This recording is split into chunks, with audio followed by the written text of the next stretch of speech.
La inclusión financiera significa para las personas físicas y para las empresas tener acceso a productos financieros útiles y asequibles que satisfagan sus necesidades, transacciones, pagos, ahorros, crédito y seguro, prestados de manera responsable y sostenible. Hay muchos gobiernos, sin embargo, que no quieren eso. Al margen si es capitalista, socialista, de cualquier partido político, hay gobiernos que, aunque sean socialistas, aunque sean capitalistas, simplemente no quieren que la clase media o la clase pobre surja y se convierta en mucho más rica. Entonces hay que tener cuidado. ¿Y por qué pasa esto? Te preguntarás, Luis. Eso es lo que vamos a abordar en este artículo, y además vamos a ver cuáles son las 3 cosas que tienes que darte cuenta para salir efectivamente de este sistema educativo y financiero que nos quiere mantener pobres. Así que quédate hasta el final porque lo que veremos te interesa y mucho, ¿sí? Empecemos.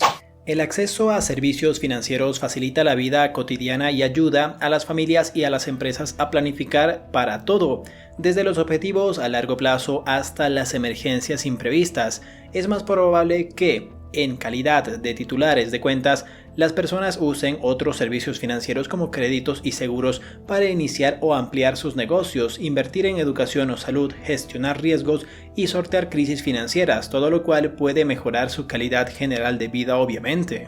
La inclusión financiera se está convirtiendo en una prioridad para las autoridades de varios países, los órganos encargados de las reglamentaciones y los organismos de desarrollo a nivel mundial. Aunque sin duda, como te iba mencionando al principio del video, hay muchas economías y muchos países que no quieren y quieren exactamente lo contrario, mantenerte ignorante, mantenerte pobre para ellos mismos bajo la fachada del capitalismo o bajo la fachada del socialismo, que no vamos a entrar en problemas con el tema de la política, pero es importante que aprendamos a combatir esta ignorancia colectiva, especialmente en el ámbito financiero. Cuando las personas, por ejemplo, que tienen un auto súper lujoso, pero no tienen para comer, simplemente vives de las apariencias. Entonces, este es un ejemplo muy rápido que se me ha venido a la mente en el aspecto efectivamente de educación financiera. En vez de trabajar ese dinero, empezar, tú te tienes que comprar lamentablemente lo que puedes comprarte en este momento. Hacer un plan a 5 o 10 años y comprarte lo que a ti te dé la gana. Pero por el momento no forzar las cosas, no decir yo me lo merezco si no es tiempo aún. Por favor, la frase, en este caso, la frase religiosa que dice los tiempos de Dios son perfectos, aplica. ¿Por qué? Porque no puedes comprarte cosas que no has merecido aún. Por favor, tengan paciencia, todo llega a su momento, todo esfuerzo tiene su recompensa. Así que empecemos de una vez, basta de parloteos, vamos a empezar con los 3 puntos que necesitamos saber para poder salir de la ignorancia financiera. Sí, empecemos por favor. Número 1. La necesidad de abandonar la carrera de la rata. La mayor parte de las personas que forman la clase media se encuentran en la misma situación que el pobre hámster que corre en una rueda dentro de una jaula. Pensemos en el típico profesional que se esfuerza en formarse y en trabajar duro para así conseguir aumentos de sueldo, y sí, al cabo de unos años gana significativamente más que cuando empezó a trabajar, pero no le luce, porque según aumentan sus ingresos, sus gastos se disparan en la misma proporción, ya que los incrementos de sueldo no han sido destinados para ahorrar, sino para comprar una casa mejor, un coche mejor, una mejor educación para sus hijos, etcétera, etcétera. Este punto es muy importante, recuerda, al principio de tu carrera, tú iniciaste tu gestión profesional en la mayoría de los casos, soltero, sin hijos. Luego vas teniendo hijos, es un gasto más. Vas teniendo pareja, es un gasto más. Entonces, esto es importante. Vas teniendo perros, gatos, casas, coches, etcétera, etcétera. En el mejor de los casos, muchos.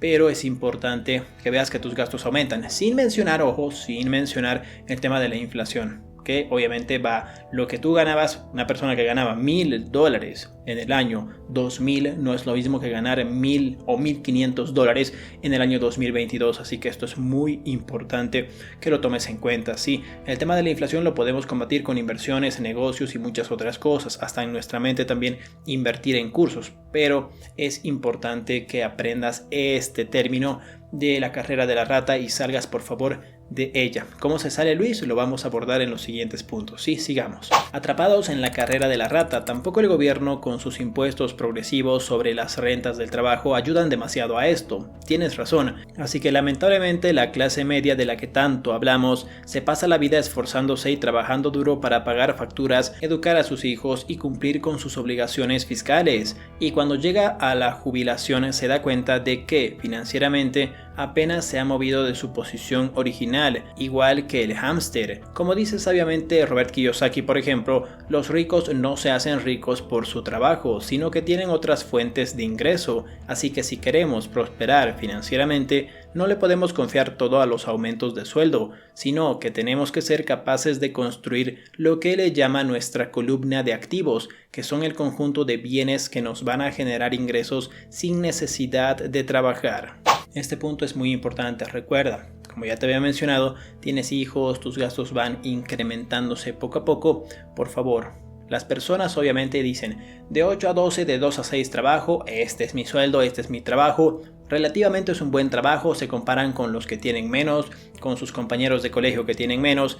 Eso no puede pasar, ¿sí? Compárate con la mejor persona de tu generación y si lo eres tú, sigue comparándote con personas que son menores que tú, que tienen muchas más cosas, independientemente si han tenido ayuda de papá, si han tenido ayuda de su familia, eso no importa. ¿Sí? Si a mí me hubieran regalado, por ejemplo, un auto cuando estaba saliendo del colegio para la universidad, ¿tú crees que yo hubiera agarrado y dicho, no, yo me quiero ganar mi auto por mí mismo, rechazo tu auto? Nadie hubiera hecho eso, así que por favor no seamos envidiosos de ciertas situaciones que otras personas han tenido, ¿sí? Por favor, tengan mucho eso en cuenta, ¿sí?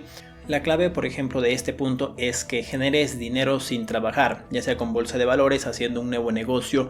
La diferencia es que si trabajas de 8 a 12, de 2 a 6, te toca esforzarte por la noche. Puedes hacer malabares, hacer un negocio en familia que te ayuden tus hijos, así aprenden más, a modo de compartir, porque yo sé que eso es muy importante si tienes familia, si tienes pareja, entonces eso es lo que debemos hacer. Recuerda, en un empleo es muy difícil volverse rico a menos que trabajes para Google, para Microsoft, seas gerente general de alguna empresa muy fuerte. Recuerda, millonario no es un término fácil de decirlo, es un término que abarca muchísimas cosas, no solo suerte, no solo que haya tenido ayuda de papá o mamá, abarca muchas cosas y entre ellas es aprender a diversificar tus fuentes de ingresos. Recuerda, el negocio es lo que te da la fortuna, no el empleo. Pregúntale a cualquier persona, ¿sí? Y estamos hablando de grandes cantidades de dinero, no simplemente de un gerente regional de un banco de tu país o de un gerente de alguna empresa importante, que es mucho dinero, muchísimo dinero. Y si con eso estás muy feliz, pues bien, pero esas personas tienen inversiones, de las cuales no hablan. Esas personas tienen negocios, de los cuales no hablan. Puedes preguntarles y efectivamente conforme van escalando, aparte de tener su sueldo muy bien remunerado, tienen acciones, tienen ciertos negocios. Pregúntales y te darán una grata o tal vez una incómoda respuesta en la cual nos abrirán los ojos, ¿sí? Sigamos con el siguiente punto.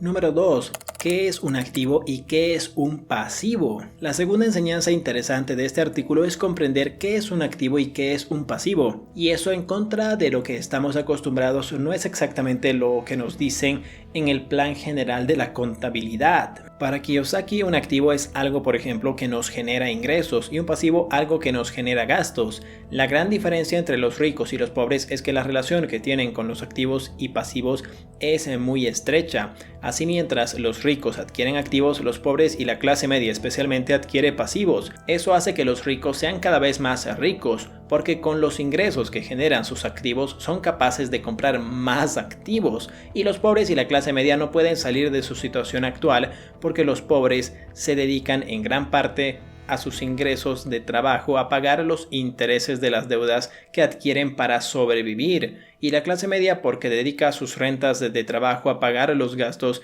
que les generan las propiedades no rentables que adquieren, entre las que está, por ejemplo, su vivienda habitual. Y la respuesta es sí, lo has entendido bien. Para Kiyosaki, la vivienda habitual en propiedad, es decir, tu casa o tu departamento, no es un activo, sino un pasivo. Y eso es así porque la vivienda habitual no nos genera ingresos, sino gastos. Sería muy diferente si la alquilaras, sería muy diferente si la arrendaras o si hicieras algo productivo con ella. Es como un auto. Si un auto tú, por ejemplo, lo pones a trabajar de taxi, es un activo. Si tú el auto lo usas solo para ir a tu trabajo, ida y vuelta, es un pasivo. O puedes hacer la relación de cuánto te costaría la gasolina, el auto, ir, volver, pagar el auto efectivamente, porque la mayoría de las personas no lo puede pagar de manera al contado, de manera al cash.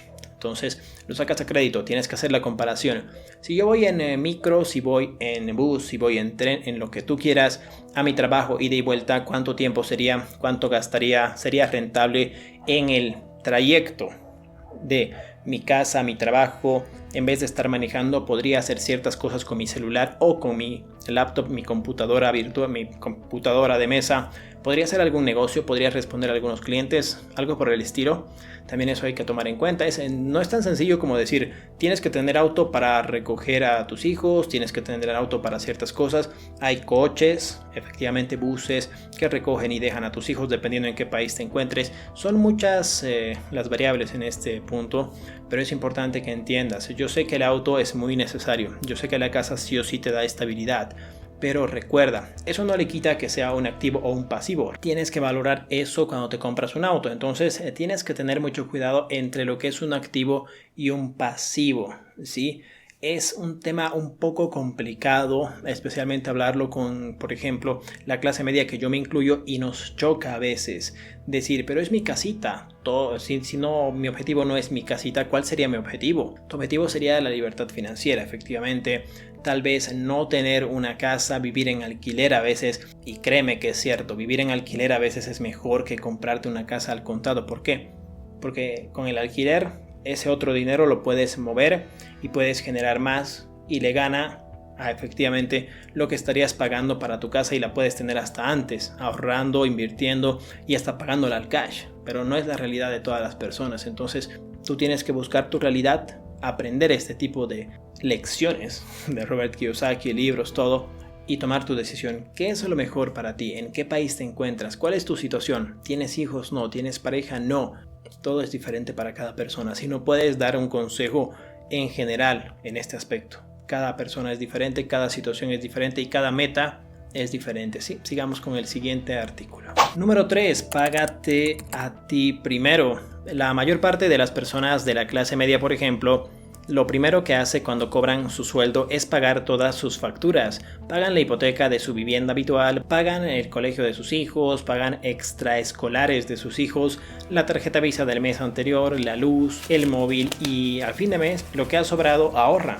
Según Kiyosaki, si te comportas así, estás cumpliendo con todo el mundo menos contigo. Si de verdad quieres construir tu columna de activos, lo primero que tienes que hacer es pagarte a ti primero, porque si no, no ahorrarás, ya que la presión a la que te someterá tu entorno hará que tú seas el que tenga que cobrar de último. Este punto es más fácil decirlo que hacerlo, lo entiendo. Sí, primero ahorrar, luego pagar facturas, etcétera, etcétera. Si aún no te alcanza, empieza con poco. $1, $5, $10 al mes.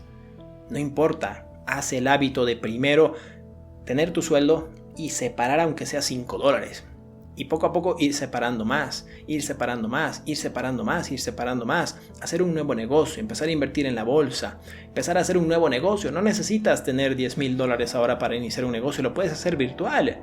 Puedes abrirte un canal de YouTube con lo que tú quieras, haciendo lo que a ti más te gusta, lo que sepas que eres mejor que los demás, o hablando de temas que te interesen. Entonces eso es muy importante, y poco a poco ir mejorando, ir teniendo una cámara, ir teniendo muchas luces, etcétera, para poder darle una mejor calidad a tus videos, y eso obviamente se va a constituir en más ingresos, más suscriptores, más reproducciones, etcétera, etcétera, y vas escalando, ¿sí? Es como un empleo, tú empiezas de abajo y vas creciendo poco a poco.